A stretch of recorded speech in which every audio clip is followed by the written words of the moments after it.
Law Weekly, we have the highlights of the roundtable dialogue of civil society group, Socio-Economic Rights and Accountability Project, SERAP. We also have updates on some of the top trending stories from the courtrooms. Hello and welcome to the program. I am Shola Shuyeli. It's a gathering of lawyers, judges, and key stakeholders involved in the fight against corruption in the country. They are all here at the instance of a non-governmental civil society group, the Socio-Economic Rights and Accountability Project, SERAP.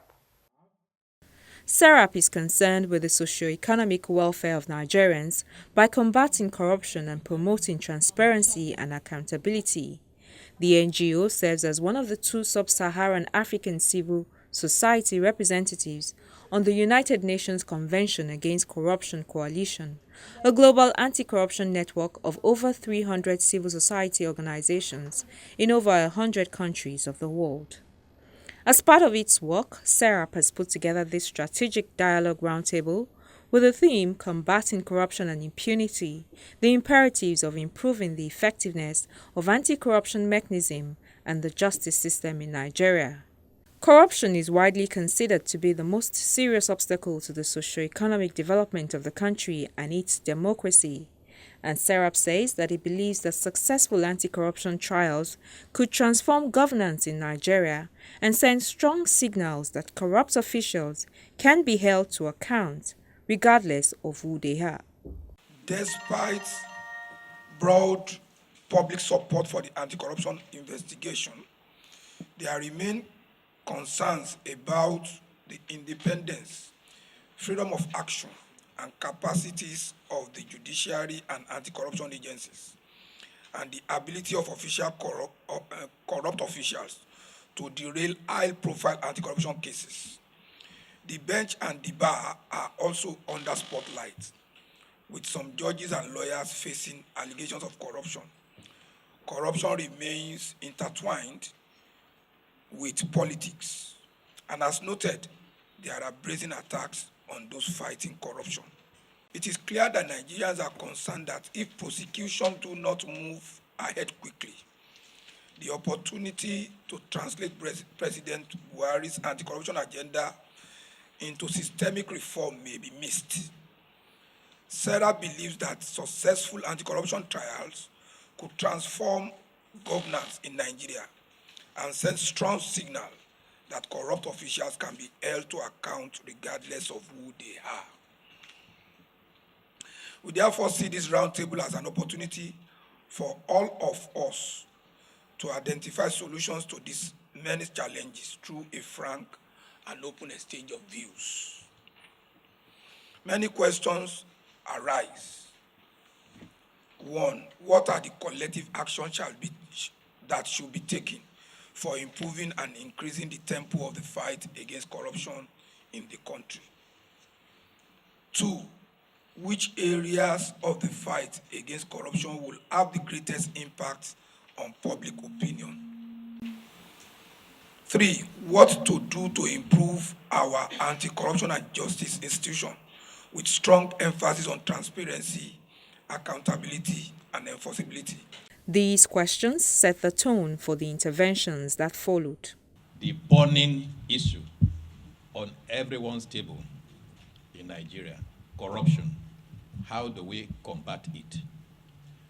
But there seems to be a misconception on the part of most of us as we see corruption in high places as the real corruption to be fought. I'll give a scenario and you'll see what I mean.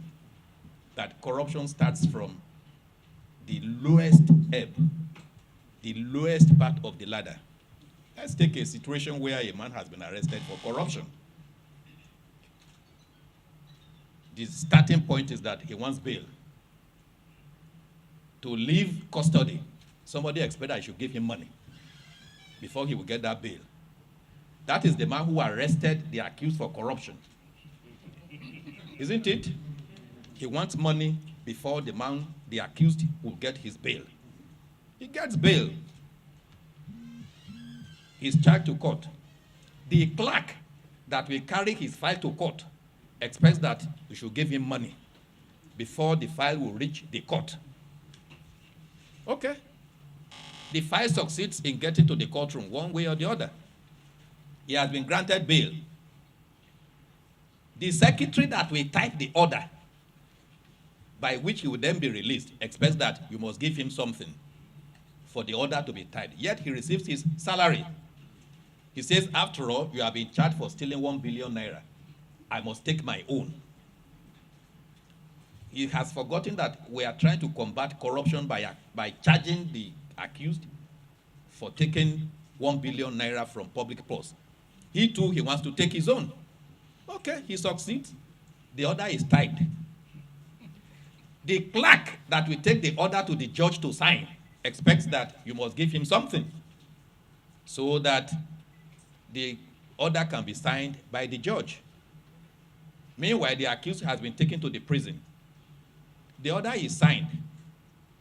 You have to facilitate either the sheriff or bailiff or an officer of the court to take the order to the prison. Again, the man who will take that order to the court or to the prison yard expects something. It calls logistics to facilitate it. Okay, you succeed one way or the other. Maybe you are able to give. You get to the prison. Now, for you to see the man to come out, the prison officer says, oh, okay, so he has got his bail.